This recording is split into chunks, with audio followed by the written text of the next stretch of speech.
La délivrance. Il y a des délivrances qui s'opèrent quand tu jeûnes. C'est les vraies délivrances, l'autodélivrance qui provient de la connaissance et de tes appétits des choses en haut. La délivrance, que Dieu te délivre. Alléluia. Il y a des démons, on dira sors, ils partiront difficilement. Mais quand tu engageras ton âme dans le jeûne, en cherchant Dieu, la lumière qui va jaillir dans ton âme va déloger les occupants illégaux. Que cela soit ton partage au nom suprême de Jésus. C'est de cette manière qu'on est délivré de la masturbation. Ce démon de masturbation, on ne le chasse pas en disant sors. Non, c'est une révélation intérieure. Quand tu as soif de Dieu, on est délivré de certains appétits pervers. Quand on prie, on crie à Dieu. Délivré même des attaques, des esprits, de tout type d'esprits immoraux. C'est dans la prière et le jeûne. Je te garantis la délivrance véritable.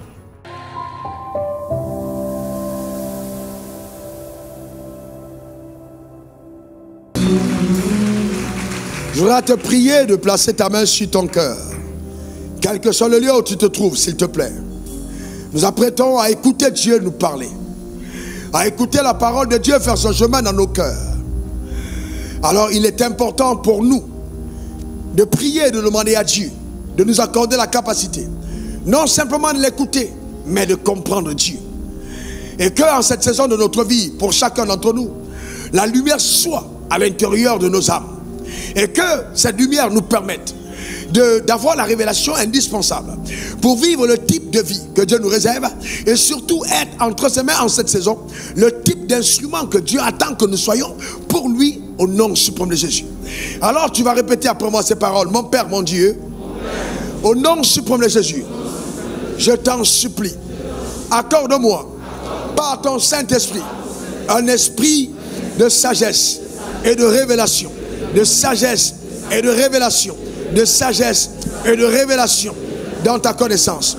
Communique-moi la vérité. Enseigne-moi ta parole. Affranchis-moi par ta parole au nom suprême de Jésus.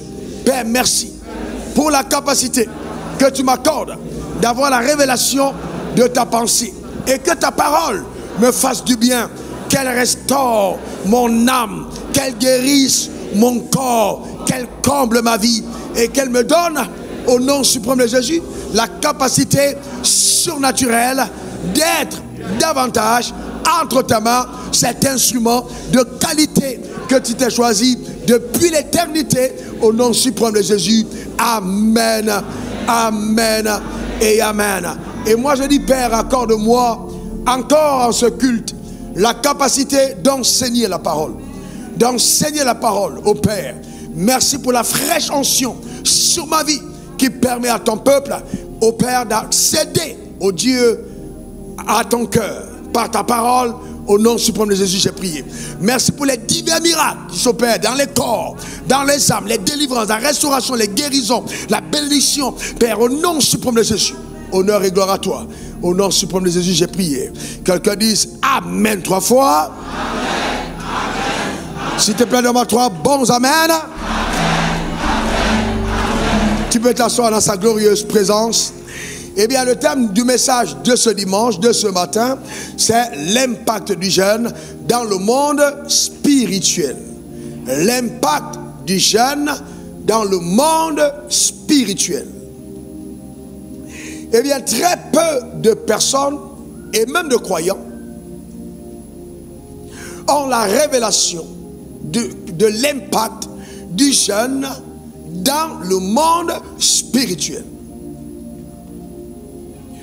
Ce n'est pas par hasard que la Bible nous relate que Moïse, qui est venu avec la loi, a fait 2 fois 2 jeûnes de 40 jours.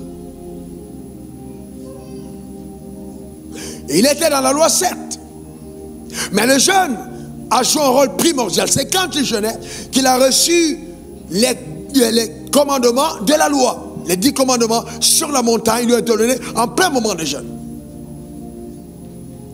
Et Jésus qui est venu avec la grâce, bien qu'il soit Dieu, bien qu'en lui il n'y ait eu aucun péché, Jésus a commencé son ministère par 40 jours de jeûne. Ça veut dire que si vous avez décidé de voir votre marche avec Dieu sous le prisme de la loi, eh bien, le jeûne vous est quand même imposé dans la loi. Et même si vous décidez d'être un imitateur de Christ, alors vous ne pouvez pas engager votre vie dans le monde spirituel sans tenir compte de l'importance du jeûne. C'est très, très vital. Et vous savez, aujourd'hui plus que jamais, l'être humain qui a été créé à l'image et à la ressemblance de Dieu ne vit plus la vie selon les normes divines. Suivez très attentivement ce que je suis en train de dire. Selon les normes divines, la vie se vit de l'intérieur vers l'extérieur.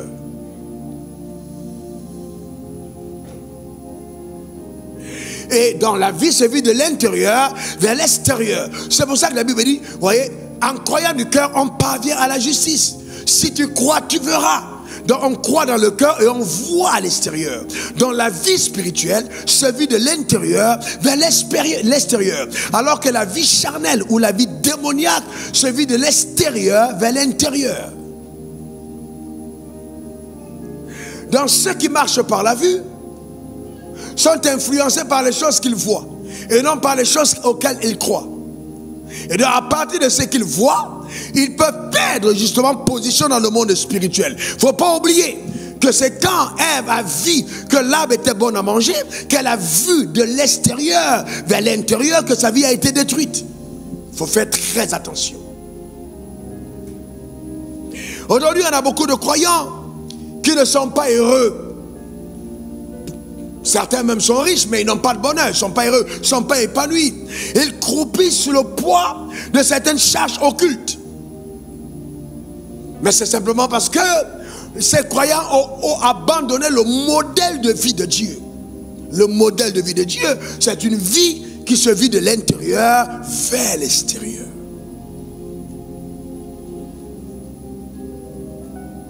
Donc marcher avec Dieu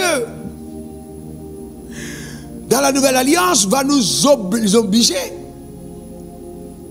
à adopter les pensées de Dieu. Et ce processus est plus rapide quand vous décidez de crucifier votre chair. Je n'ai pas dit votre corps, votre chair, votre ancienne nature par le moyen du jeûne.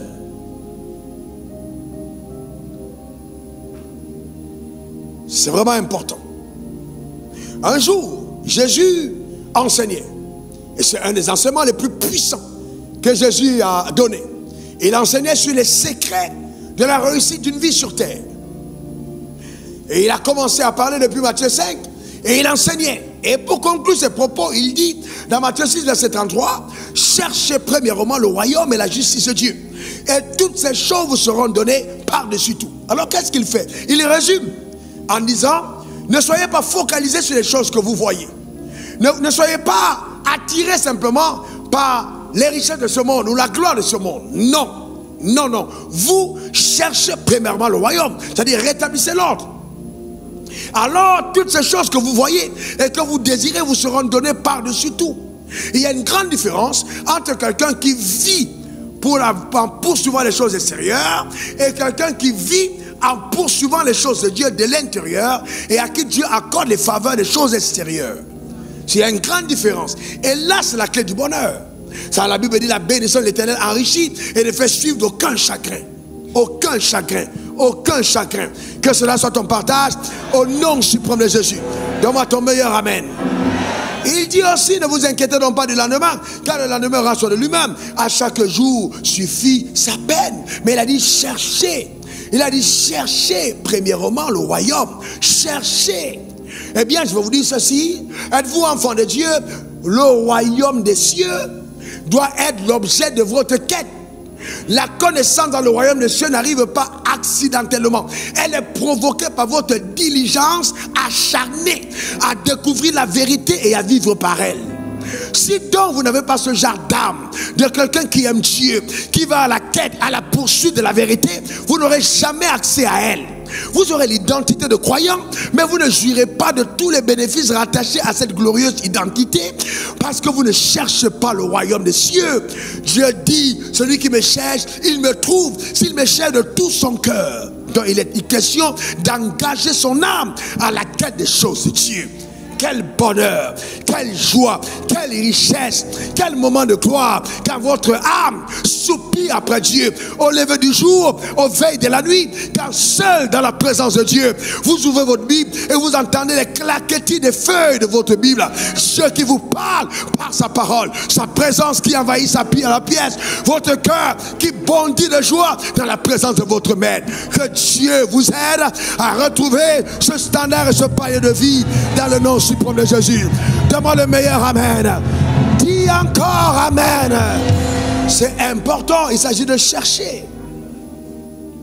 Mais vous voyez, si on s'arrête là, simplement au mot chercher, premièrement le royaume des cieux et sa justice, et toutes choses seront données par-dessus tout, sans aller sur ce qui précède, nous risquons de prendre hors de son contexte cette vérité fondamentale qui a été donnée par notre maître. C'était la conclusion de tout ton enseignement. Et donc, un peu plus haut, il a d'abord parlé de la prière. Revenons dans Matthieu 6, versets 5 à 6. Il dit, lorsque vous priez, donc il parlait de la prière. Ne soyez pas comme les hypocrites qui aiment à prier debout, dans les synagogues et au coin des rues, pour être vus des hommes. Je vous dis en vérité, ils reçoivent la récompense. Et il dit, mais quand tu pries, entre dans ta chambre, ferme ta porte et prie ton Père qui est là dans le lieu secret, et ton Père qui va dans le secret te le rendra. Donc il parle là de la vie de prière quand tu pries. Alors je vous pose une question. Dans quelle dispensation sommes-nous? La loi ou la grâce? La loi ou la grâce? Est-ce que la dispensation de la grâce nous empêche de prier? Est-ce que dans la grâce nous devons toujours prier? Ah, eh bien oui. Est-ce que la grâce nous dispense la prière? Non, nous prions dans la grâce. On est d'accord? Maintenant, continuons. Continuons encore. Au verset 16 de Matthieu 6. Il dit, lorsque vous jeûnez, voyez-vous, c'est la continuité du même enseignement. Lorsque vous jeûnez, ne prenez pas un air triste comme les hypocrites, qui aiment se rendre tout de fait. Le visage tout de fait pour montrer aux hommes qu'ils jeûnent. Je vous le dis en vérité, ils reçoivent leur récompense. Donc dans ce texte, je nous dis, eh bien, lorsque vous jeûnez, donc ça veut dire que Dieu attend de nous que nous jeûnons. Mais il nous dit, ne le faisons pas comme les hypocrites. Donc il y a beaucoup de gens qui s'engagent dans le jeûne pour passer pour des personnes spirituelles. Vous les connaissez? Il y a des gens qui vous appellent, je suis au 14e jour de mon jeûne, soutiens-moi. Frère, je ne t'ai pas empêlé. Ce sont des personnes qui essaient de vous manipuler. Oh, je suis à mon 20e jour de jeûne, et puis il y a une hirondelle qui a sifflé ton nom, c'est pour ça que je t'appelle. Et quand tu n'es pas quelqu'un de spirituel, tu peux être manipulé par ces personnes qui prennent le prétexte du jeûne pour apparaître comme des personnes spirituelles. Et ces personnes, vous allez vous rendre compte que leur vie n'évolue pas. Ces personnes s'enlaidissent et n'ont pas la gloire de Dieu visible dans tout ce qu'elles font. Mais elles sont des jeûneurs, des personnes qui jeûnent de façon professionnelle. Que ce ne soit pas ton partage. Le jeûne a une dimension spirituelle à laquelle je voudrais que tu puisses y arriver, parvenir, saisir l'amplitude, la densité, la profondeur, la richesse de ce qu'il y a dans le jeûne. Et que dorénavant, quand tu te lèves pour proclamer un jour de jeûne, que tous les leviers de ton tableau de bord spirituel soient mis en marche pour que ta vie décolle dans un palier insoupçonné de gloire au nom suprême de Jésus. Dis encore Amen. Amen.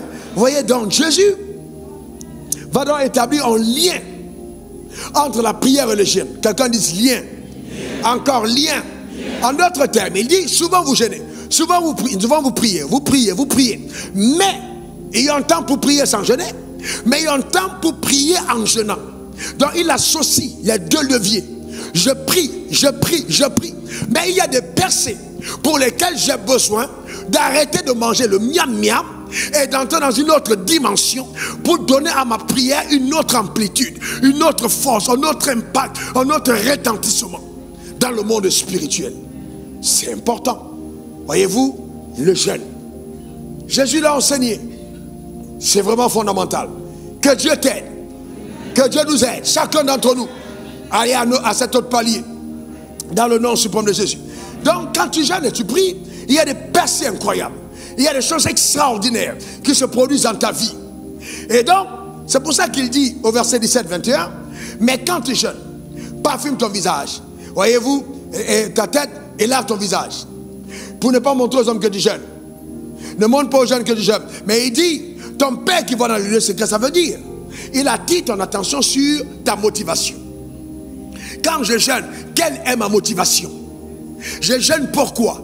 Il y a des gens qui jeûnent parce qu'ils disent, je vais obliger la poche de Dieu à s'ouvrir en ma faveur. Je veux que la main de Dieu intervienne. Quelle est la motivation de ton jeûne? Pourquoi tu jeûnes? Jeûne tout simplement parce que tu as besoin que Dieu te bénisse. Eh bien, la bonne nouvelle, c'est qu'il t'a déjà béni. Donc c'est seulement pour ça que tu jeûnes, arrête de jeûner.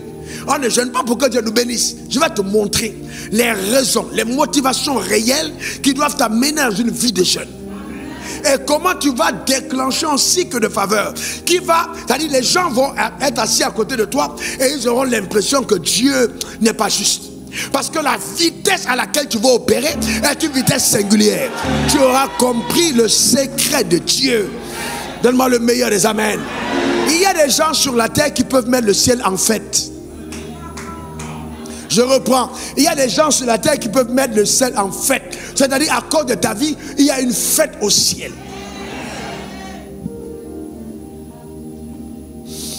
Donc, Dieu regarde le secret, il est dans le secret et il te le rend.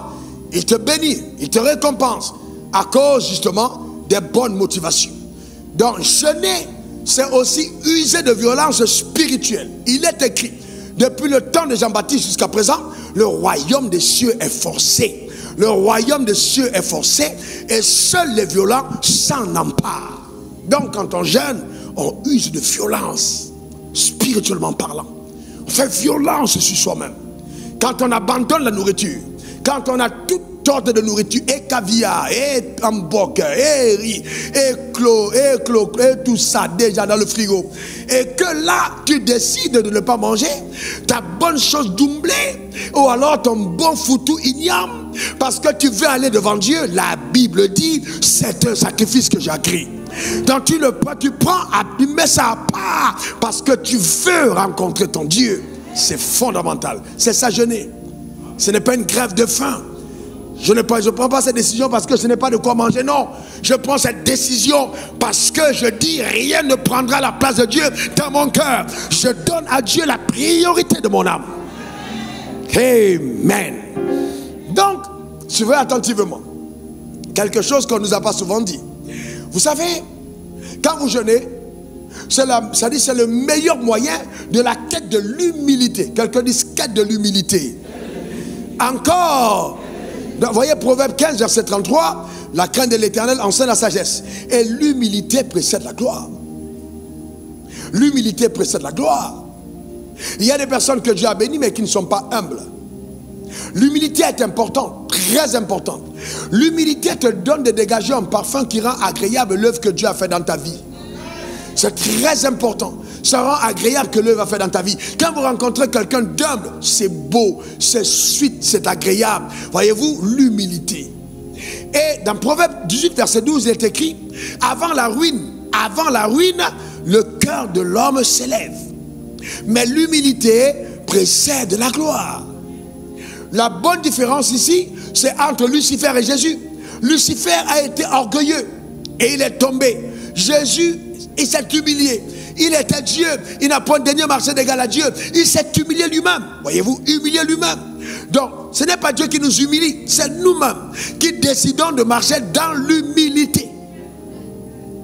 Ce n'est pas Dieu qui nous humilie. C'est nous qui décidons de marcher dans l'humilité. L'orgueil, c'est un peu le bruit que produit la pierre de 100 francs devant le bruit que produit le billet de 10 000 quand les deux tombent par terre.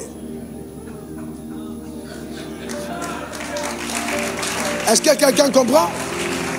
Vous prenez une pièce de 1 euro, vous jetez bam, vous laissez un billet de 500 euros, vous tombez. Les deux tombent au même sol. Mais vous allez voir, un va faire bang, l'autre va rester calme. Voyez-vous, mais c'est la consistance sans bruit. Est-ce que quelqu'un comprend de quoi je parle? Que Dieu te donne ce type de cœur.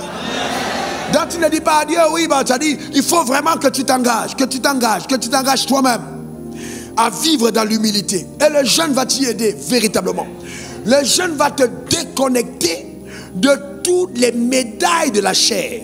Toutes les médailles que la chair a obtenues. Pour justement donner la couronne de tes succès au maître, au chef-d'œuvre de ce succès, c'est-à-dire Christ. Donc en aucun moment, tu mettras la médaille sur moi. Tu sais qui je suis, moi. Non, calme. Imagine un moment que vous êtes en rang, en train d'entrer à l'église et qu'on est en train de feuiller vos sacs. Et que derrière toi se trouve le président Macron qui a porté son masque. Et tu te dis, ah, c'est encore un des blancs qui arrive avec nous faire culte. Et puis en faisant le truc, tu le bouscules. Et il dit, excuse-moi s'il te plaît. Il te laisse passer. Et on check. Et vous êtes voisins. Et un moment, il se présente à toi, il a le masque. Et il s'est dit, c'est moi le président que tu as bousculé. Quelle est ton attitude? Il n'a pas dit, tu sais qui je suis, il est resté calme. Parce qu'en disant, tu sais qui je suis, c'est que lui-même, il doute de qui il est.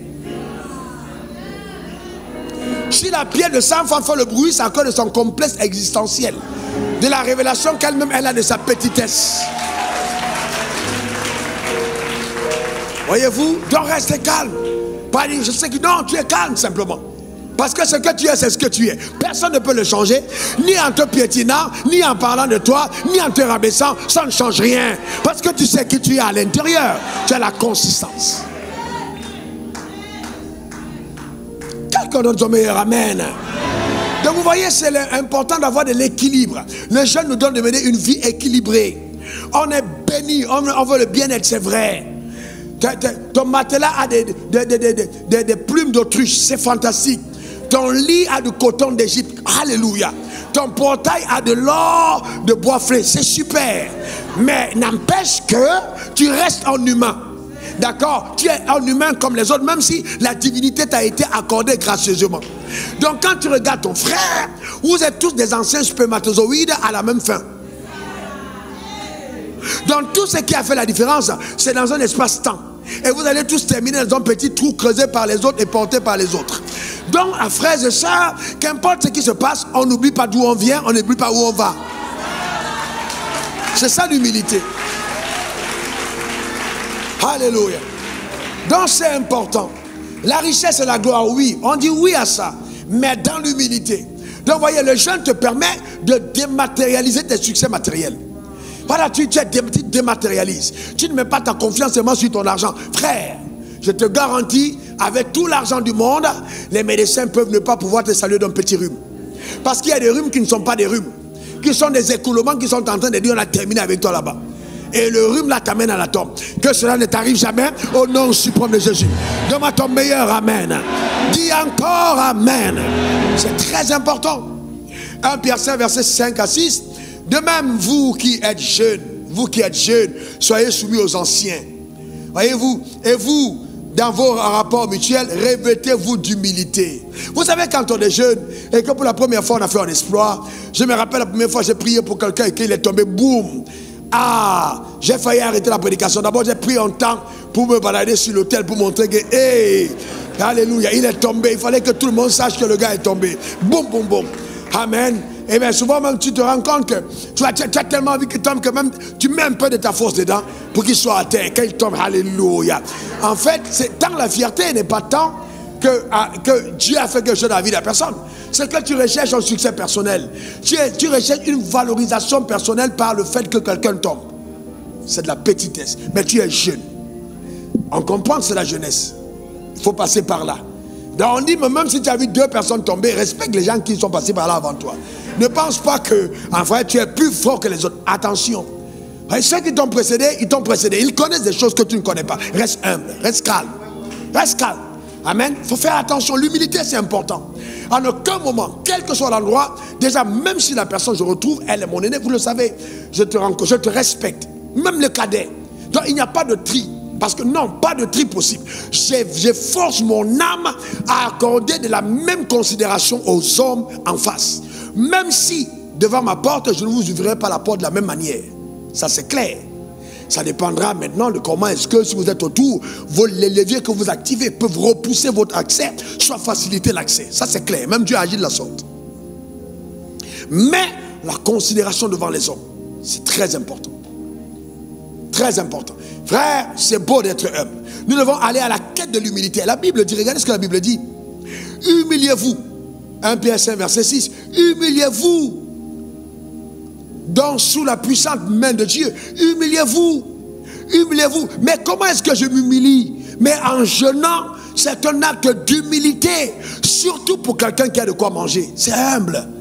Ah! Tu as laissé toutes ces assiettes de marmite là, ces marmites remplies de viande, tous ces poissons, tout ce caviar, ce foie gras. Tu as laissé ça, ces bonnes bouteilles de vin à ta disposition, parce que tu aimes Dieu que les yeux ne voient pas. C'est trop fort. C'est extraordinaire. Tu ne peux pas imaginer ce que ça fait aux yeux de Dieu. Regardez, Isaïe 58, verset 5. Est-ce là le jeûne auquel je prends plaisir? Oh, ce texte m'a vraiment réjoui l'âme hier. Vous voyez, le jeûne auquel je prends plaisir. Donc, il y a des jeûnes auxquels je prends plaisir. Un jour où l'homme humilie son âme. On n'a pas dit Dieu t'humilie, c'est toi qui humilie ton âme. Pour dire à ton âme, hey, tu te vantes trop, hey, reste calme, humilie ton âme. Vous devez avoir la culture de l'humilité. Je suis arrivé dans une église récemment, un de mes fils qui a bien pensé m'honorer, j'ai bien apprécié qu'il ait eu cette attitude. Et quand nous sommes entrés, il y avait tout le tapis rouge et tout ça, il était accompagné de certains de mes fils. On m'a mis une chaise qui avait la tête qui entrait pratiquement au ciel. Tellement il était balèze. Donc toute l'église attendait, donc j'arrivais, je demandais à m'asseoir où. J'ai vu la chaise, j'ai dit non. Trouvez-moi une autre chaise, on a pris une autre chaise, j'ai mis à côté. Et je me suis dit, j'ai dit ça c'est la place de Dieu, c'est pas la mienne.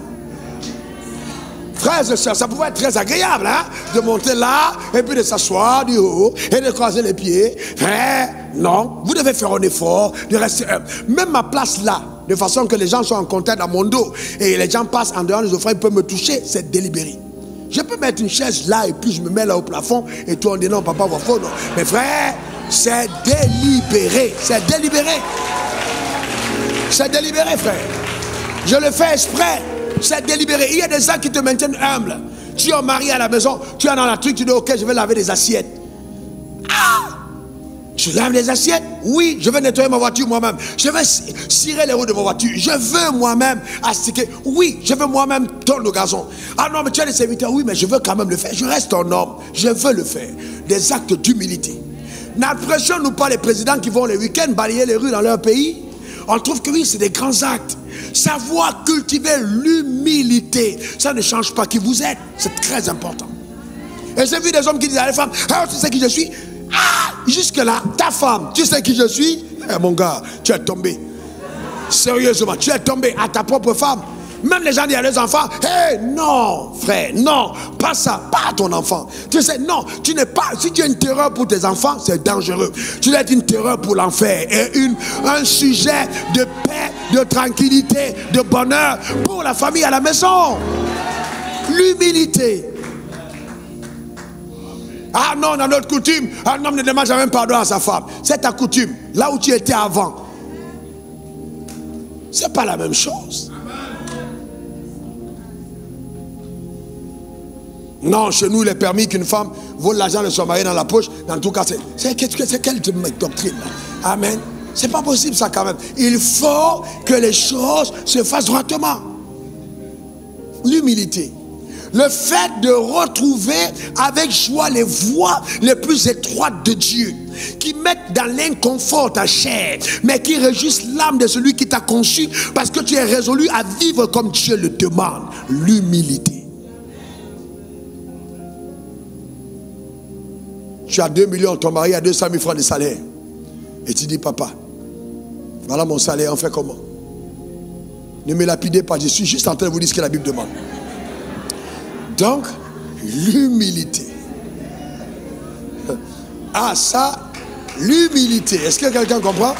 Donc, quand vous le comprenez, vous comprenez donc que le jeûne est une clé qui nous permet d'expérimenter des percées spirituelles incroyables. Matthieu 6, verset 19 à 20.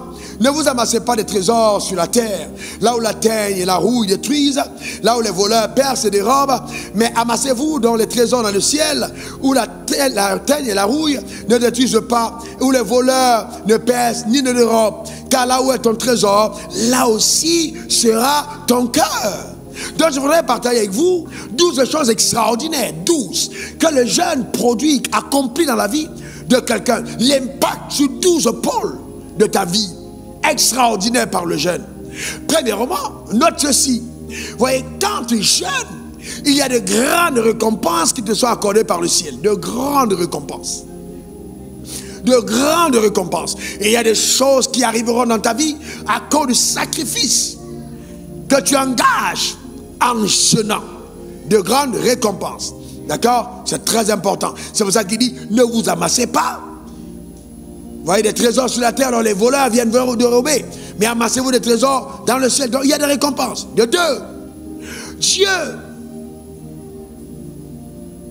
va inscrire ton nom dans le livre de souvenirs. Dieu va inscrire ton nom dans le livre de souvenirs. Il y a un livre de souvenirs ouvert au ciel qui enregistre tous les actes que tu poses, qui sont des actes agréables. Malachie 3, verset 16. L'Éternel fut attentif, il écouta, un livre de souvenirs fut écrit devant lui. Pour ceux qui craignent l'Éternel et qui honorent son nom. Un livre de souvenirs. Dieu n'oublie pas. Tu peux te dire, ah ouais, mais je jeûne en 2021, mais qu'est-ce qui se passe? Mais attention, il y a des choses qui t'arrivent en 2021 qui sont le résultat d'un jeûne de 1997. Parce que le livre de souvenirs, Dieu n'a pas oublié.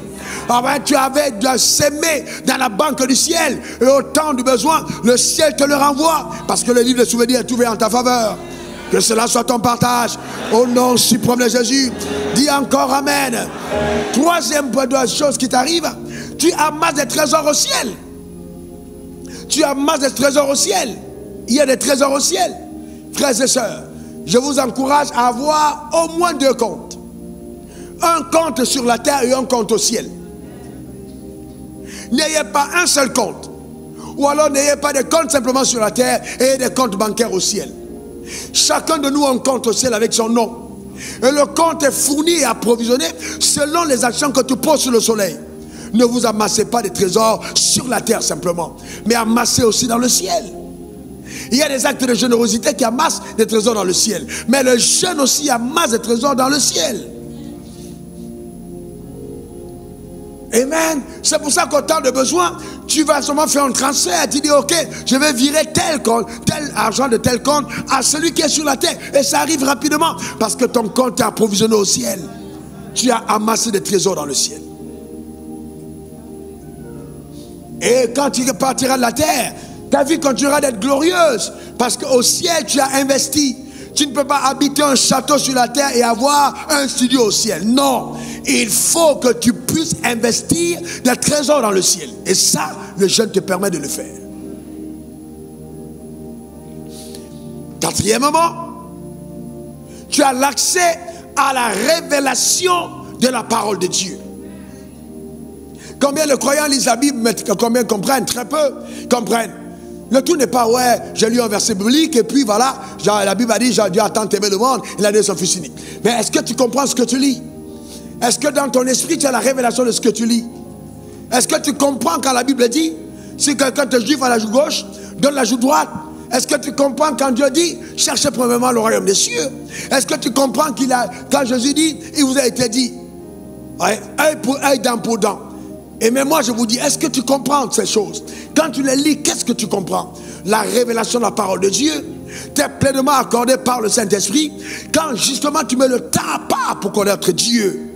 Et il dit, celui qui me cherche, s'il me cherche de tout son cœur, je me laisse trouver par lui. J'honore ceux qui m'honorent. En prenant un moment de jeûne, tu honores Dieu. Et là, Dieu t'accordera la révélation de sa parole. J'entends quelqu'un dire, est-ce qu'on mange la révélation, frère? La révélation sur le piédestal de l'onction. Ta vie ne connaîtra jamais de distinction sans révélation.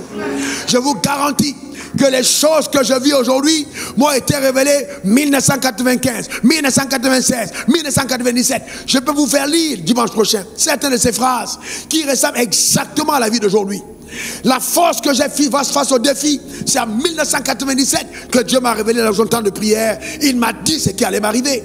Les hommes qui marchent avec Dieu sont informés des choses à venir. Que tu sois homme d'affaires, que tu sois homme politique, que tu sois pasteur. Allez demander à Joseph. Joseph était informé qu'il allait gouverner sur terre. Qui l'a informé? C'est Dieu. Parce que dans le temps de jeûne, il y a des révélations. Il y a des visions que Dieu t'accorde. Que Dieu ouvre le ciel sur ta vie au nom suprême de Jésus. Ta manière de dire Amen m'embête. Hier, j'étais en train de marcher et Dieu m'a dit, montré clairement une horloge. L'horloge était toute noire avec des aiguilles blanches, blanche et j'ai vu la montre qui tournait. Et Dieu m'a dit, je remets à l'heure l'horloge prophétique de mon peuple. C'est-à-dire que dans ce moment de jeûne que tu prends, il y a l'horloge prophétique qui revient à son heure. Les choses perdues, les choses détruites, les choses ruinées, les retards de la vie sont rattrapés dans le jeûne au nom suprême de Jésus. C'est ce que Dieu fait. C'est ce que Dieu fait. C'est pourquoi, frère, n'ayons pas de crainte de nous engager dans un tel couloir. C'est un levier important. Donc quand tu jeûnes, tu as la révélation de la parole. La révélation de son intégrité. Quand Dieu dit qu'il t'a béni, comment tu le comprends? Est-ce que tu crois en l'intégrité de la parole? Quand on voit comment les gens doutent, quand on voit comment les gens s'agitent, quand on voit comment les gens s'inquiètent, c'est une seule chose, le manque d'intégrité, de révélation, l'intégrité de la parole. Et il dit, je suis pas un homme pour mentir, ni le fils d'un homme pour me repentir. Mais comment tu le comprends? Un jour, un serviteur de Dieu m'a dit, quand je posais la question sur, mais où est ton tel? Oh, il est allé se chercher. Il se cherche, mais Dieu l'a appelé. Comment on se cherche quand Dieu t'appelle? Manque de révélation. Parce que quand tu n'as pas de révélation de qui t'a appelé, tu commences à prendre toute opportunité comme une opportunité divine.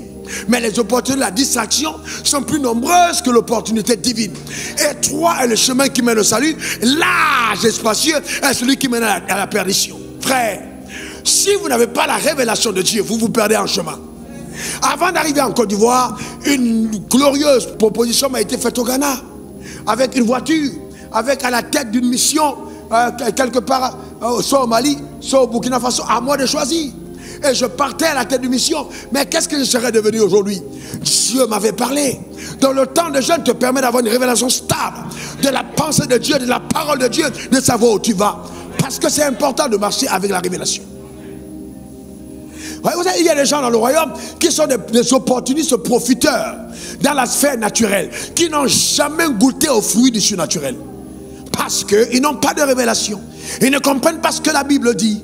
Je me rappelle quand Dieu m'a dit, m'a révélé, par les mains pas tes mains ici, je suis guéri. Je me rappelle comme si c'était hier, révérend. Alors qu'est-ce qui s'est passé? Je dis, ah, je prends cette parole, elle est la mienne. C'était à l'étude biblique. C'était pas l'église, on était près de peut-être 7-8. Mais Dieu s'est révélé à moi ce jour-là. Parce que quelqu'un lisait, et puis la parole a pénétré mon cœur. Priez pour que la parole s'allume en vous. Priez pour que Dieu se révèle à vous. Priez pour que vous compreniez les Écritures. Vous ne serez pas à la merci des faux prophètes, ou même à la merci des prophéties. Non, moi je ne suis pas ébranlé par les prophéties, par les diseurs de bonne aventure, frère. Je n'attends pas que quelqu'un me dise ce qui va m'arriver. Parce que moi je me suis interdit que les choses qui vont m'arriver me soient racontées par quelqu'un d'autre. Parce que je ne suis pas en parlable avec Dieu. Je n'ai aucun parlable avec Dieu pour que quelqu'un d'autre me dise ce que Dieu va faire de ma vie. Non, non, non, non. Il me parlera moi-même. Il me parlera moi-même. Il me parlera. Oh Père, tu as vraiment envie que je fasse ça? Mais pourquoi tu passes par le voisin pour me le dire? Avons-nous un problème? Dis-le-moi. Aussi simple, dis-le-moi, papa. Romains 8, verset 14. Seuls ceux qui sont conduits par l'Esprit de Dieu sont. Alors, Seigneur, conduis-moi, dirige-moi, parle-moi. Je n'ai pas de problème. Mais je vais écouter ta voix.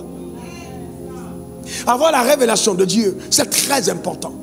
Très, vraiment fondamental. C'est vital. Voyez-vous? Donc, ensuite, point numéro 5, vous savez, quand vous avez ça, vous arrivez à la restauration de l'autorité. La restauration de votre autorité. Votre autorité est restaurée. Beaucoup d'enfants de Dieu ne marchent pas avec l'autorité. Vous n'avez pas le courage, vous n'avez pas l'intégrité, vous ne savez pas dire les choses vraies aux gens. Comme toi, tu es homme, tu vas au shot, il va au shot. Tu pisses, il pisse, tu dors, il dort. Donc, frère, si je te donne une parole, donne la parole, vous êtes des hommes. Et en plus, toi, tu es revêtu de mon autorité. Tu parles avec mon soutien, n'aie pas peur, annonce ma parole. Quelqu'un dise encore amen. Quelqu'un dise encore amen. C'est ça l'intégrité. Mais avec sagesse, parlez aux hommes, être fort sur l'autorité, savoir qui tu es. Frère, je me tiens en réunion ici même, la première fois au Gabon, j'ai dit tous les sorciers là, ça venait devant. Ils viennent. J'ai dit, hey, si vous restez là, vous allez mourir. Ils viennent se mettre devant. C'était devant vous. Vous pensez qu'on leur dit ça comme ça au hasard? Tu essayes ça la nuit, tu ne te réveilles pas. Non, non, non, si tu ne sais pas qui tu es, des choses que tu ne dis pas. Il faut faire très attention. Les gens sont devenus fous parce qu'ils ont dit des choses dont il n'y avait pas l'onction pour dire. Il faut faire très très attention. Tout le monde n'a pas cette autorité. La révélation de l'autorité. Il y a un autre combat que j'ai mené. Il y a 4 jours, une dame m'écrit, j'ai le Covid, je ne respire plus. Elle était très paniquée. Je prie pour elle. Je prie pour elle. Et je dis, reviens faire le test. Elle repart le lendemain, le test est négatif, elle respire normalement. Sauf qu'attention, quand je suis parti me coucher hier vers 16h, j'avais une fatigue incroyable. J'étais fatigué. Je dis, bon, je vais me reposer avant de travailler. Et quand je me repose, 2 fois, je suis attaqué par un démon qui m'étouffe dans le sommeil. Et si, justement, ma consistance dans la révélation de Jésus n'était pas bonne, je mourrais dans le lit. Et on allait dire, il a fait un AVC. Mais non, c'est un démon qui est venu me tuer. Et le Saint-Esprit me dit, c'est le démon que tu as chassé de la dame qui te poursuit. Donc vous imaginez combien de démons, quand vous prophétisez sur la vie des gens pour empêcher la déchéance, se tournent contre vous. Si vous ne savez pas qui vous êtes, si vous ne savez pas que Satan est sous vos pieds, vous ne rentrez pas chez vous debout. Je prophétise sur ta vie une nouvelle saison dans le nom suprême de Jésus. Demande ton meilleur amen. Dis encore amen. Dis après moi, je sais qui je suis. Encore. C'est très important, frère. Très important. Point numéro 6, ta foi va faire des progrès. Ah ouais, ta foi va faire des progrès. On a des pléniciaires. Ah oui, dès qu'il y a un petit non, ta foi fera des progrès. Moi, il m'est arrivé des moments ici en Côte d'Ivoire où moi, avec des 15 mois de salaire, je vais payer un loyer de 90 000. Un jour, j'ai trouvé l'argent sous ma porte. Parce que j'ai pris la résolution de ne jamais poser mes problèmes à un homme. Parce que l'homme tombe en faillite et Dieu ne tombe jamais en faillite.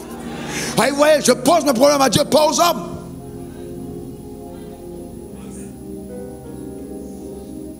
L'enveloppe sous la porte. Des entrées spectaculaires. Sans demander, sans te plaindre. Non, mais simplement mettant ta confiance en Dieu. Que Dieu te donne de faire des progrès. Dans tous les domaines, que ce soit dans tes affaires, dans le couloir de ton appel en tant qu'homme politique, en tant qu'ouvrier, en tant qu'employé. Que Dieu te donne de faire des progrès dans la foi au nom suprême de Jésus. Ah oui. Est-ce que vous savez qu'il y a des assemblées où même les choristes sont prêts à se jeter les sorts pour être la personne visible? Ou dans la société, parce qu'on t'aime, ton patron de bureau, ton collègue de bureau va t'empoisonner. Frère, il faut faire attention, ma soeur. La vie que nous menons, on a besoin d'avoir de la foi. C'est important. Ne joue pas avec ta vie. Ne joue pas. Même les amis vous pétez en champagne ensemble. Tu ne connais pas ce qu'il y a dans le cœur. Tu ne connais pas les agents de Satan qui t'entourent. Tu ne connais pas. Ils entrent chez toi et ils t'envient. Ils te convoitent. Ils veulent prendre ta place. Et tu ne sais pas qui il y a autour. Frère, ne joue pas. Ne pense pas que oui, dans tous les cas. Non, frère. Quand on dit d'activer le levier de la foi, il faut l'activer. Est-ce que quelqu'un comprend? Comme ça, quand tu prends le breuvage mortel, tu mets dans ta bouche, le poison s'évapore. Parce que tu as la révélation de ta dimension indestructible. Donne-moi ton meilleur amen. Dis encore amen. Alléluia. Amen. Donc quand vous atteignez cette dimension de connaissance de Dieu, alors vous comprenez que votre vie est contrôlée par votre vision. Dans votre vision que vous avez de Dieu, devient le garde-fou de votre vie. Personne ne pourra vous détruire parce qu'il y a un rêve qui est rattaché à vous et vous le savez. Joseph le sait. 2 fois il a eu le rêve. Qu'importe l'endroit où j'arrive, je vais survivre. Parce qu'en fait, il y a un rêve que Dieu m'a montré. Tant qu'il n'est pas venu, je ne mourrai pas. Ah, maman, oh, je meurs. Tais-toi là. Tu prends quoi? Je meurs. Est-ce que tu sais qu'il peut t'arriver un jour d'avoir des paludismes? Il y a des paludismes qui ont entre 50 degrés de fièvre, 54 degrés. Le thermomètre même explose, boum, mais tu ne meurs pas. Parce qu'en fait, c'est une activité spirituelle. Tout ce qui arrive à ton corps n'est pas physique. Il y a des activités dans ton corps qui sont des activités spirituelles. Et tu dois être une personne spirituelle pour survivre à ça. Ah, évacuation, on va t'amener à ambulance, rien. Scanner, rien. On ne voit pas les démons au scanner. Les dents cherchent, on ne trouve rien. Il y a un problème derrière. 7e chose qui va t'arriver, la direction divine. Je t'oriente. Proverbe 16, verset 25. Mais, voyez-vous, telle voie apparaît droite en homme. Oh là là, mais son issue, c'est la voie de la mort. Quand j'ai eu la révélation de ce texte, je fais tellement attention aux voies que j'emprunte. C'est pour ça que je ne suis pas pressé de faire quoi que ce soit. Tant que Dieu n'a pas parlé, ça ne vaut pas la peine. Ah ouais, je vais être sûr que c'est Dieu. Ah, je ne veux pas seulement prendre une voix parce qu'elle est belle. Je ne veux pas faire ce que tout le monde fait. Je ne veux pas copier ce que les gens copient. Est-ce que Dieu m'a parlé? Est-ce qu'il est derrière? Est-ce que c'est lui qui dirige mes pas? autant de questions importantes que chacun doit se poser. Frère, c'est important. Voyez-vous, telle voie peut paraître juste à un homme, mais l'issue, c'est la voie de la mort. Même en affaires, vous savez que vous pouvez faire des affaires. Vous contractez une belle affaire. Et puis derrière cette belle affaire, la personne avec qui vous avez fait affaire vous met le poison dans la nourriture ou alors envoie des brigands vers vous. Donc faites attention. Donc une voie peut paraître droite, mais son issue, c'est la voie de la mort. Interrogez toujours le ciel et demandez à Dieu, dois-je partir? Ne soyez pas attirés seulement par les choses que vous voyez. Vous comprenez ça? L'autre était avec Abraham. Et il a vu ce qui était agréable. Il a dit, oh, moi je m'en vais de l'autre côté. Abraham a dit, ok, il n'y a pas de problème. Mais il a perdu sa forme dans cette histoire. Et il y a des belles voies qui finissent par des tragédies. Il faut faire très attention. Écoutez Dieu. D'accord? Très attention. Acte 13, verset 1 à 2. Il y avait dans l'église d'Antioche des prophètes et des docteurs. Prophètes et docteurs. Regardez bien dans les gens qui connaissent Dieu. D'accord? Il y avait Barnabas. Barnabas, c'est un solide, un costaud. Il y avait Simeon, appelé Niger. Lysius de Cyrène, Manahen, qui avait été élevé avec Hérode, le tétrarque et Saul. Regardez, pendant qu'ils servaient le Seigneur dans leur ministère, ils servaient le Seigneur dans leur ministère et qu'ils jeûnaient. Dans de tels hommes, s'ils jeûnent, tu peux me dire que le jeûne n'est pas. Il y a de tels hommes qui ont une telle révélation de Jésus, ils jeûnaient. Le Saint-Esprit dit, mettez-moi à part Barnabas et Saul pour l'œuvre à laquelle je les ai appelés. Donc la direction a été donnée par le Saint-Esprit pendant qu'il jeûnait. Il arrive des choses que Dieu te dit, il te parle, il te communique pendant que tu prends le temps à part pour jeûner. Que cela soit ton partage. Ta manière de dire Amen m'embête. En 8, il y a la restauration de ce que Satan avait volé. La restauration de ce que Satan avait volé. Quand tu jeûnes, Dieu restaure. Il restaure les années que les sauterelles ont mangées. Il les répare. On t'appellera réparateur de brèches. Ésaïe 58. Les choses détruites sont réparées. Ce que Satan a volé est restauré dans le nom suprême de Jésus. Ma soeur, même dans ton ménage, la complicité, l'amour, l'attention, la paix dans ton ménage, le jeûne peut ramener ça. C'est important. Lorsque vous jeûnez, on restaure ce que Satan avait volé. Il y a une restauration. La restauration de ta communion, de ton premier amour. Quand tu lisais la Bible, tu aimais la parole, tu te mettais à part, tu jeûnais avec joie. Maintenant tes poches pèsent et tu dis non Dieu, ça jeûne là vraiment. Ton jeûne c'est de 6h à 8h. Non frère, tu as rétrogradé. Donne-moi ton meilleur amen. Alors tu fais maintenant le jeûne des patrons, tu jeûnes et puis bon, tu te permets et chocolat et biscuits et ceci et cela. Que ce ne soit pas ton partage. Donne-moi le meilleur des amens au nom suprême de Jésus. Jeûne comme quand tu étais encore dans la gaga, dans la galère, dans la dèche, dans la déchéance temporaire et que Dieu t'a visité. Jeûne comme ces jours-là où tu tenais la Bible et c'était comme du feu entre tes mains et tu criais seul dans ta chambre comme un petit garçon. Jeûne encore comme ces jours-là où tu dansais tout seul au mélodie de ta foi dans ta chambre. Jeûne comme ces jours-là. Que Dieu restaure ce type de communion. Que Dieu restaure ce type de vie-là. Donne-moi le meilleur des amens. Alléluia. Si vous saviez le goût de ça, le goût de cette présence, je vous garantis, je vous dis la vérité, si vous saviez, vous savez, oh, j'ai une belle expérience avec Dieu hier. Tellement belle, je pleurais, j'ai dit Seigneur, merci. Merci de me donner de revivre cette intensité. J'ai tellement soupiré, crié à Dieu pour opérer encore notre palier. Je prenais la Bible et chaque mot était comme un biscuit lacté enrobé d'une saveur que l'humain ne connaît pas, mais qui descendait dans le palais de mon esprit. Quelque chose de riche et de profond. La parole devient succulente, elle n'est pas ennuyeuse. Il y a non, tu n'es pas là, tu dis, tu bailles. Non, c'est que tu es là, tu savoues chaque instant. Et tu ouvres ta Bible à 1h du matin, tu regardes, il est 4h du matin, tu n'as pas vu le temps passer, tu étais dans sa présence. Tu danses comme un petit gamin, tu danses à la mélodie des chants nouveaux, tu rends ministère à Dieu. C'est de ça qu'il s'agit, frère. Amen. Avant la fin de ce jeûne, certains d'entre vous me diront, ça a commencé, ça a déjà commencé. Parce que Dieu le fera dans ta vie. Dis encore Amen. Amen. Amen, c'est un partage. Retrouvons ça. C'est le vrai bonheur, frère. C'est le vrai bonheur. C'est le vrai bonheur. C'est le vrai bonheur. Je parlais avec un technicien élevé d'une marque dont je ne ferai pas la publicité. Il a dit quelque chose qui était tellement profond. Je lui ai dit, bon, et si on faisait de cette voiture ça, voilà, de temps en temps, c'est des experts de cette marque. Il m'a dit, écoute, il y a un problème que tu dois comprendre. Nous, quand on conçoit les voitures, le moteur, c'est conçu pour 30 ans. L'intérieur, conçu pour 20 ans. Si c'est bien entretenu, ça ne va exposer 10-15 ans. Cependant, si on fait un retuning intérieur d'une voiture, il y a la psychologie du consommateur. Si c'est ta propre voiture et que tu rentres à l'intérieur, tu n'as plus le même, tu n'éprouves plus la même joie qu'une voiture qui a été retunée par quelqu'un d'autre dont tu as acquis nouvellement. Donc nous savons qu'il y a une relation psychologique entre l'acquéreur de la voiture et la voiture, entre la voiture et celui qui a la voiture. Alors la même chose se fait dans le vêtement. La même robe qui te produit une joie quand tu l'as. La même chaussure que tu aimes quand tu viens de l'avoir.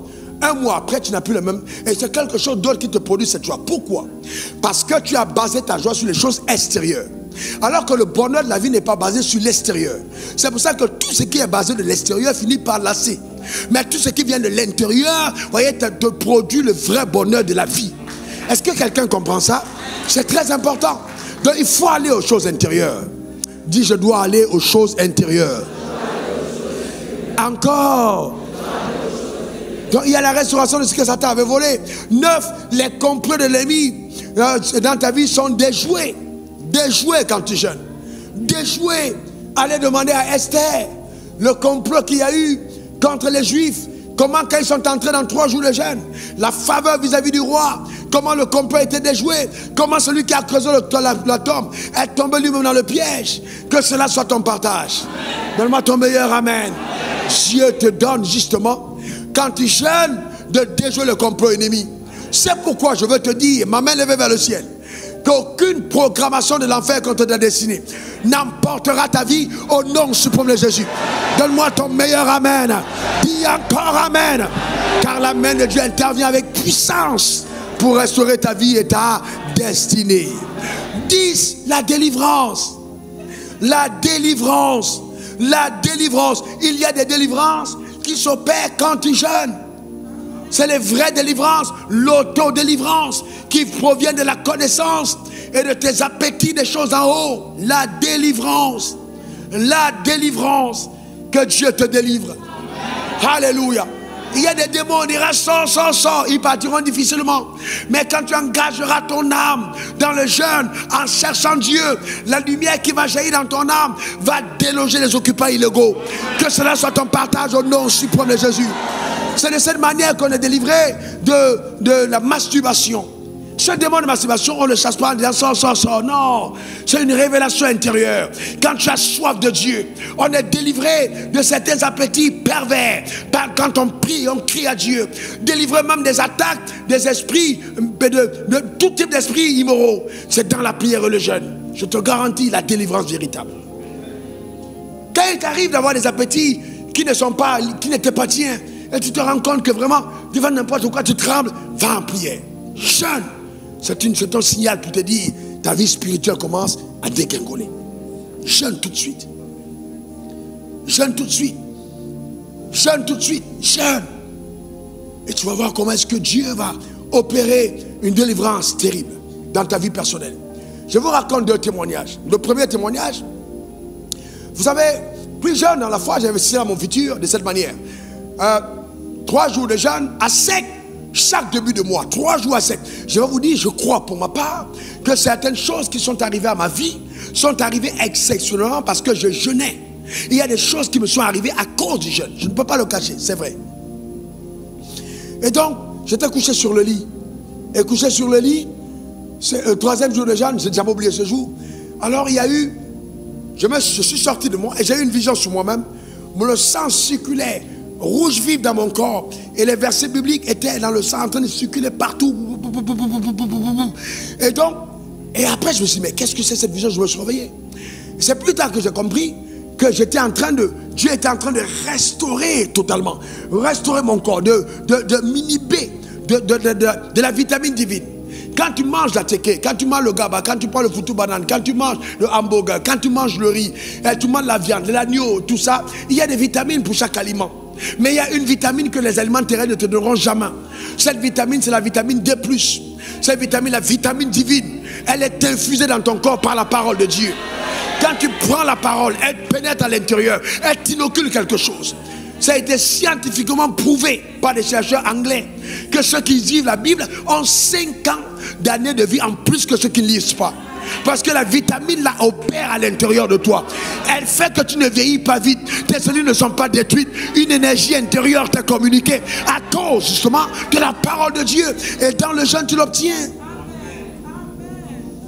Un autre jour, j'étais en train de jeûner et pendant toujours le 3e jour, un homme fort, noir, laid, vilain, d'une laideur que je ne saurais décrire.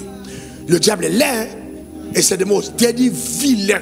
Il était collé à moi. Pratiquement, il faisait un avec ma chair. Et ce jour-là, j'ai lutté, il était collé, on a lutté. Et paf, il se détachait de ma chair, il était colosse. Et je me disais, mais comment un être aussi bizarre peut être rattaché à moi? Dieu m'a dit, ce sont des choses qui sont dans ta chair. Tu viens d'être délivré de quelque chose de générationnel. Le combat spirituel a fait partie de cette entité. Il y a des combats que tu livres, c'est générationnel. Et ça ne peut être évacué que par la violence spirituelle, des délivrances surnaturelles. Que cela soit ton partage au nom suprême de Jésus. Donne-moi le meilleur des amens. Dis encore amen. Que Dieu te donne d'atteindre ce niveau-là aussi. Et tu l'atteindras très bientôt. Il y a des percées spirituelles quand tu jeûnes. Le jeûne te donne de traverser des barrières invisibles. On a dit dans ta famille que personne ne va atteindre tel palier. Mais non, mais pendant que tu jeûnes et pries, tu fracasses des barrières. Tu renverses des barrières invisibles. Que cela soit ton partage. Que cela soit ta portion. Dans le nom suprême de Jésus. Tu ne peux pas être un homme de jeûne et prière et avoir une mauvaise fin. Non, tu ne finiras pas mal. Ce n'est pas ton partage.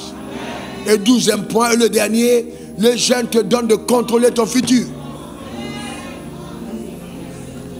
10, la délivrance. 11, les percées spirituelles. 12, le jeûne te donne de contrôler ton futur, d'avoir le contrôle sur ton futur. Le jeûne te donne d'avoir le contrôle sur ton futur. Qui veut que je lui donne les télécommandes de son futur? A dit que toi-même tu choisis la chaîne et la méthode. Tout ce que tu veux voir dans ton futur, tu as les télécommandes entre ta main. C'est incroyable, n'est-ce pas? Fantastique. Premièrement, mais comment donc je parviens? Comment j'y parviens? C'est le dernier point. Comment j'y parviens à contrôler le futur? Premièrement, en ne m'inquiétant de rien.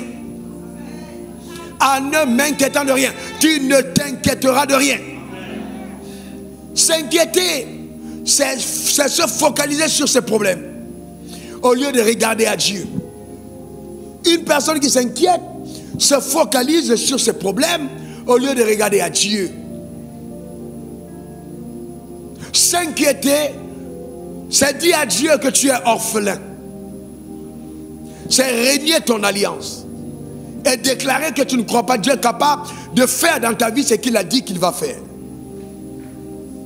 T'inquiéter, c'est fermer la porte au miracle que Dieu a préparé. T'inquiéter, c'est empêcher les surprises que le ciel te réserve. Imaginez le peuple d'Israël face à la mer Rouge, commence à s'inquiéter, oh Dieu, est-ce qu'on va pouvoir traverser? Que Moïse s'inquiète. Est-ce qu'ils allaient traverser un jour? Jamais. Pourquoi? Parce qu'ils auraient fermé la porte au miracle.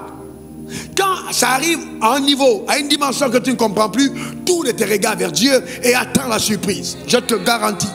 Le ciel te surprendra. Quelqu'un me dit, mais pasteur Wafo, j'ai essayé, ça ne marche pas, je ne sais pas comment ça se passe. Frère, je te garantis, détourne-toi de tes problèmes. C'est une discipline spirituelle. Si tu n'apprends pas à jeûner, à méditer la parole, à lever les regards sur Jésus, les inquiétudes de la vie vont te détruire. On peut s'inquiéter de tout. Un homme riche peut s'inquiéter. Un homme pauvre peut s'inquiéter. Un homme fort peut s'inquiéter. Un homme faible peut s'inquiéter. Homme comme femme, l'inquiétude, attention, c'est le lot des personnes qui n'ont pas choisi de façon délibérée de vivre par la foi. Vous n'avez pas vu une femme qui s'inquiète de ses enfants quand ils vont à l'école? Vous n'avez pas vu Job s'inquiéter de l'avenir de ses fils et comment la tragédie a frappé sa maison? Ah oui, vous n'avez pas vu une femme s'inquiéter de son mari qui est arrivé avec elle 15 minutes de retard. Il n'est pas encore là. Comment l'alarme commence à sonner? Elle appelle partout, surtout sur le portable est fermé. Il est où? On appelle à gauche, à droite.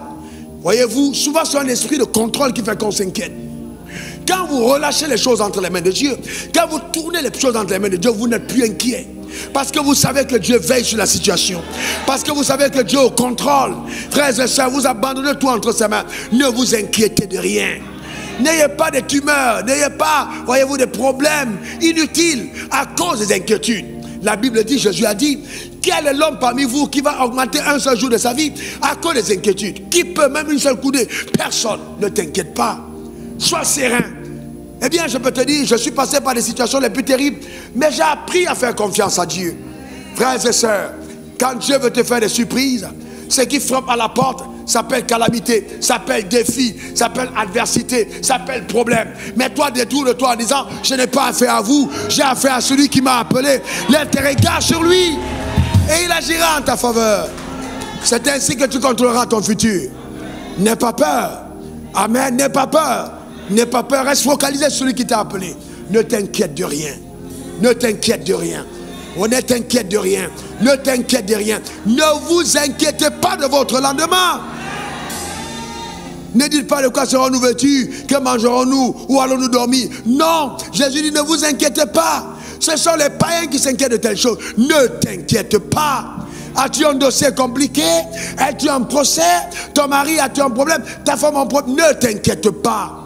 Sois simplement attentif à ce que Dieu va faire. Loue le Seigneur et bénis-le. Il interviendra en ta faveur au nom suprême de Jésus. Et le temps de jeûne va te fortifier à l'intérieur. Le temps de jeûne va te permettre à l'intérieur de rester focalisé sur la personne de Jésus, d'avoir la pleine méditation de la victoire de la croix, d'avoir une pleine révélation de ton identité, de professer les promesses à venir, de mobiliser l'action des anges afin que tu sortes de cette situation. Il n'y a aucun problème, aucune situation qui va survenir à la vie d'un enfant de Dieu qui soit au-dessus de ses capacités. Car avec les défis, avec les tribulations, Dieu te donne toujours le moyen de t'en sortir. Tu t'en sortiras. Ne t'inquiète pas. Dis encore Amen. Alléluia. Ne t'inquiète pas, frère. Je vous dis la vérité. Ah, quelqu'un dira, mais pasteur, tu ne sais pas ce que je traverse. Moi, je te dirais, tu ne sais pas d'où je viens. Je vous dis la vérité, tu ne sais pas d'où je viens. Je peux loin d'imaginer qu'un jour, je serai pasteur devant le peuple le plus fantastique de la terre. Devant, je ne pourrais pas imaginer. D'avoir l'église la plus nord, je ne pourrais pas imaginer. D'avoir des fils comme toi, des filles comme toi. Incroyable. Mais si même Dieu m'avait montré ça, j'aurais peut-être fait un AVC. AVC de tonnement. Mais Dieu a caché. Et il m'a révélé au temps convenable. Et il m'a dit récemment que les meilleurs jours, en ce qui me concerne, sont à venir. Donc il y a encore plus grandes choses qui arrivent.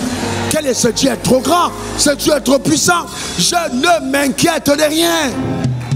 Amen. Il ne faut pas t'inquiéter. Sois relax. Sois calme. N'angoisse pas. C'est tout à fait normal. Les gens te jalousent. Les gens disent des choses mal de toi. C'est normal. D'ailleurs, si ça n'arrive pas, il y a un problème sérieux que tu as. Un sérieux problème. Ne sois pas angoissé. Les grands hommes ont des grands problèmes. Les petits hommes ont des petits problèmes. N'angoisse pas. Sauf que quand le problème devient tellement balèze, ne le gère pas toi-même. En tout temps, faites part de vos problèmes à Dieu, pas de prières et de supplications. Et la paix de Dieu qui surpasse toute intelligence gardera vos cœurs et vos pensées en Dieu, pas dans le problème. Deuxièmement, voyez, tu contrôles ton futur en donnant du boulot à chaque journée. Vous savez, certains d'entre vous avaient plusieurs chauffeurs, avaient plusieurs employés. Voyez, moi, j'ai appris à employer les jours. J'ai 365 employés chaque année. Chaque année, 365 employés nouvellement recrutés et qui viennent chaque jour et puis c'est des journaliers. À la fin, je paye leur journée et ils s'en vont. Je vous montre comment. Vous voulez avoir les employés? Est-ce que tu sais que tu es un employeur et que Dieu a recruté pour toi des ouvriers infaillibles? Ta manière de dire Amen m'embête. Dis encore Amen. Il dit ne vous inquiétez pas du lendemain, car le lendemain aura soin de lui-même. Donc le lendemain va s'occuper des problèmes que tu rencontreras. Donc chaque jour qui se lève est un ouvrier en ta faveur. Est-ce que quelqu'un comprend ça?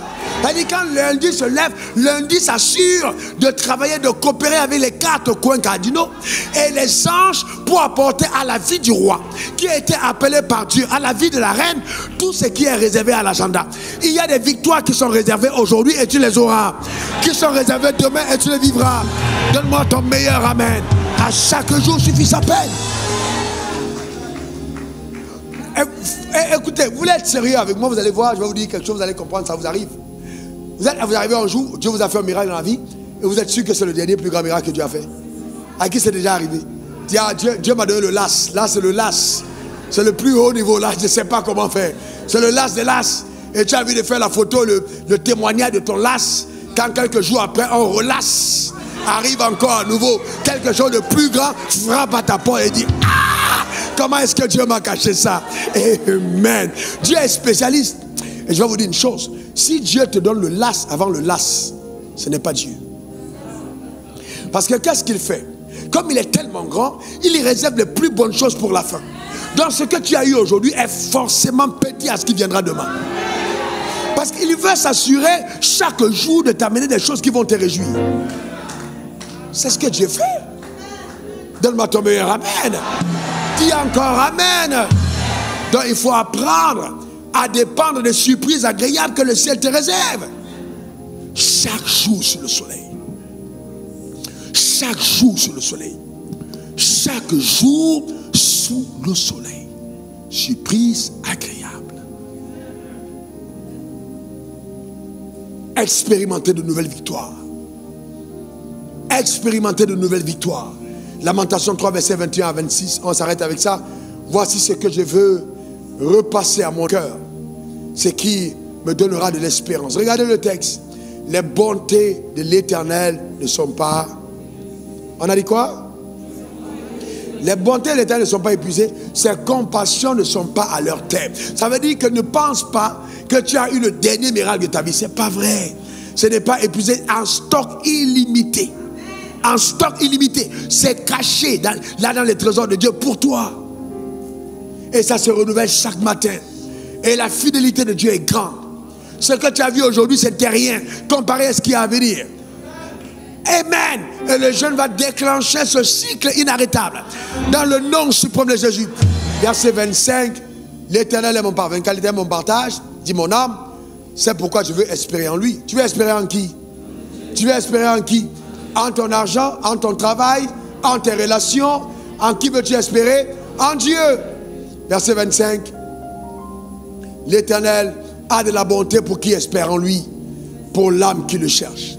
Donc si tu prends le temps de jeûne et que tu dis je vais chercher Dieu, je vais juste dans mon temps de communion pour que Dieu travaille en moi, pour que mon caractère soit refaçonné, pour que je marche dans l'humilité, pour que je cesse d'être une bandite, d'être un malot, pour qu'à l'intérieur le règne de Dieu s'établisse. Je veux simplement que Dieu vraiment, je veux te ressembler.